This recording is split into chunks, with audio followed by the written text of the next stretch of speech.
In 9 points of monumentality, monuments are considered to be human landmarks which men have created as symbols for their ideals.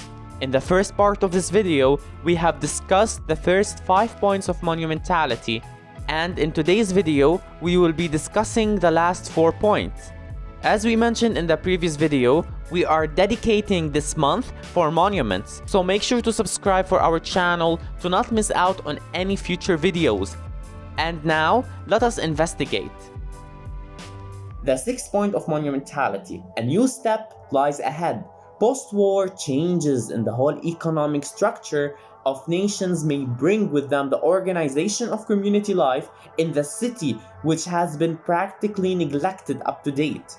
The 7th point of monumentality, the people want the buildings that represent their social and community life to give more than functional fulfillment. They want their aspiration for monumentality, joy, pride, and excitement to be satisfied. The fulfillment of this demand can be accomplished with the new means of expression at hand, though it is not an easy task. The following conditions are essential for it. A monument being the integration of the work of the planner, architect, painter, sculptor, and landscapist demands close collaboration between all of them. This collaboration has failed in the last 100 years. Most modern architects have not been trained for this kind of integrated work. Monumental tasks have not been entrusted to them.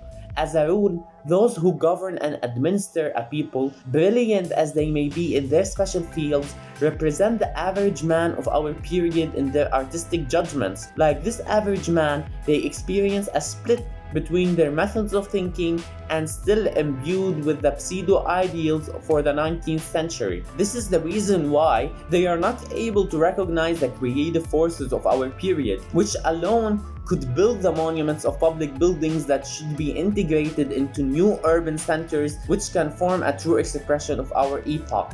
The 8th point of monumentality states that the sites for monuments must be planned. This will be possible once replanning is undertaken on a large scale, which will create vast open spaces in the new decaying areas of our cities.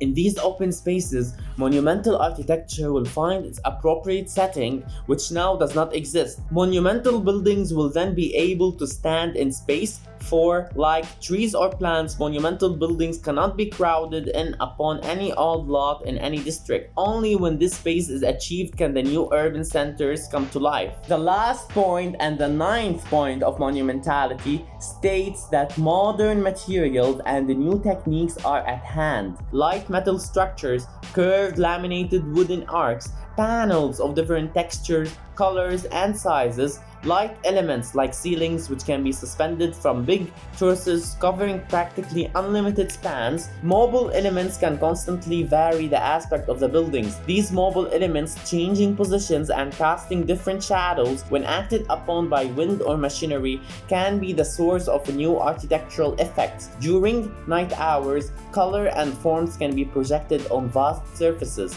Such displays could be projected upon buildings for purposes of publicity or propaganda. These buildings would have been large plain surfaces planned for this purpose, surfaces which are non-existent today. Such big animated surfaces with the use of color and movement in a new spirit would offer unexplored fields to mural painters and sculptors. Elements of nature such as trees, plants, and water would complete the picture. We would group all these elements in architectural ensembles, the stones which have always been used, the new materials which belong to our times, and color in all its intensity which has long been forgotten. Man-made landscapes would be correlated with nature landscapes and all elements combined in terms of the new and vast facade, sometimes extending for many miles, which has been revealed to us by the air view. This could be contemplated not only during a rapid flight, but also from a helicopter stopping in mid-air. Monumental architecture will be something more than strictly functional. It will have regained its lyrical value. In such monumental layouts, architecture and city planning could attain a new freedom and develop new creative possibilities, such as those that have begun to be felt in the last decades in the fields of painting, sculpture, music, and poetry. Now that we have reached the end of this video, I want you to share your thoughts in the comments and tell me, what do you think makes a monument? That said, make sure to subscribe to not miss on any of our future content. Thank you so much for making it to the end of this video, and we will see you in the next one.